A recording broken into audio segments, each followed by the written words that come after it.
Welcome to the program. I'm Tracy Bowden. There's still no relief in sight for the anxious families awaiting news of the 29 miners trapped in a remote area of New Zealand's South Island. 72 hours after an explosion tore through the Pike River mine, authorities say it's still not safe to send a rescue team underground and that they're now planning for all outcomes, including loss of life.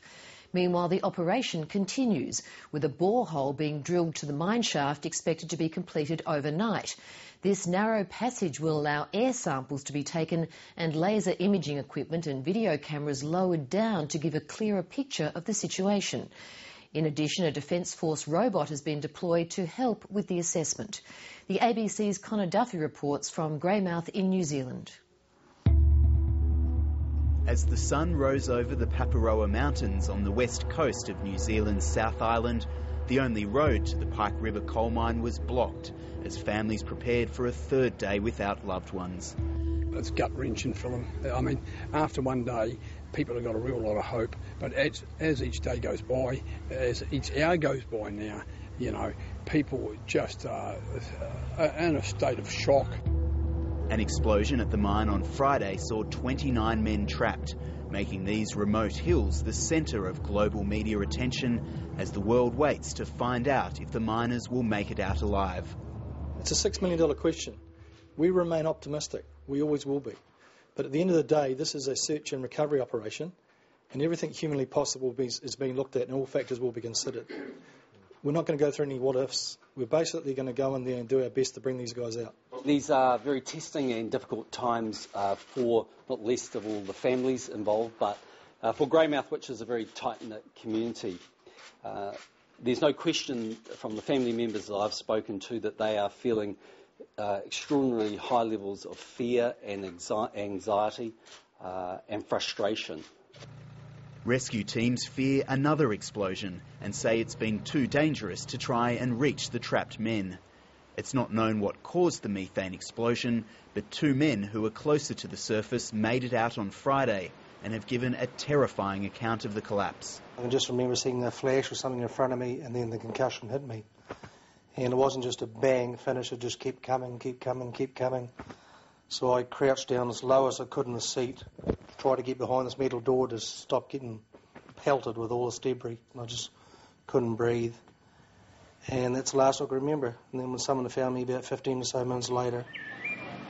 The families of the trapped miners received a briefing from authorities this morning and left distressed. Among them was Joanne Ufer from Central Queensland, who was waiting for news on her 25-year-old son, Joshua Ufer. Joanne Ufer didn't want to do an on-camera interview, but she told the 7:30 report that her son, Joshua Ufer, had been keen to return home to Queensland. He'd applied for at least 2 jobs near his hometown and was looking forward to bringing his pregnant girlfriend back home.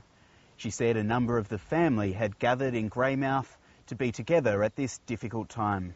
Families just want their loved ones back. That's natural. They come in and out of despair, really.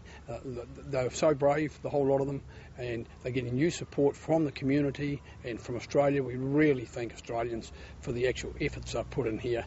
At a media briefing in the nearby town of Greymouth today, police and mine authorities defended the delay in sending down rescuers. Safety is paramount. Safety is paramount for those people underground and for my rescue teams. This is a whole of emergency service approach. We owe it to the men that are underground, that in undertaking the rescue, we do so in a way that doesn't endanger their lives. The mine's chief executive also came in for some heavy questioning about the safety record at Pike River. At the time of the incident, there was an unsafe situation. It goes without saying, otherwise it wouldn't have occurred.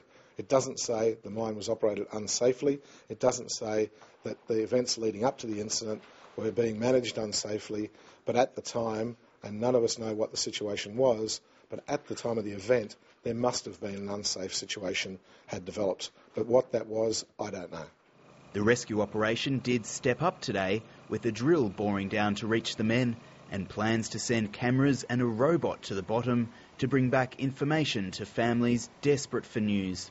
We're using a defence robot, which will give us the capability initially to go up to the vehicle. We're working closely with Defence and our international partners to see whether we can extend the use of that robot. Initially, it would go into the tunnel to the mine vehicle, which we believe is in the main shaft. give us an idea of what we're looking at, and that would come out and then we would look at whether we could do it ourselves. But late today, authorities said there was no chance rescuers would make it down the mine tonight.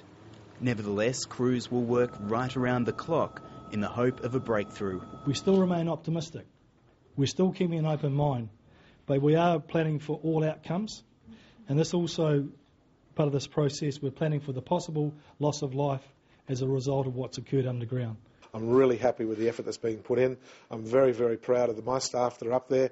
They are not trained for this sort of event. People who are doing normal jobs are working around the clock up there on their shift to really support this whole effort. I'm very, very proud of them, and I know the people underground would be expecting that, and that's what they're getting. Everyone's working really hard for them. From a family point of view, we're just closing ranks around the family all the time. They're very traumatised, and as you know, every day that goes by it just gets worse and worse.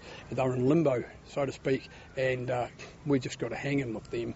And while someone hasn't told us there's a fatality in the mine, we're clinging on to the fact that these miners can come out. For the families of the miners, that means another anxious night with no news on their loved ones and difficult thoughts about what tomorrow might bring.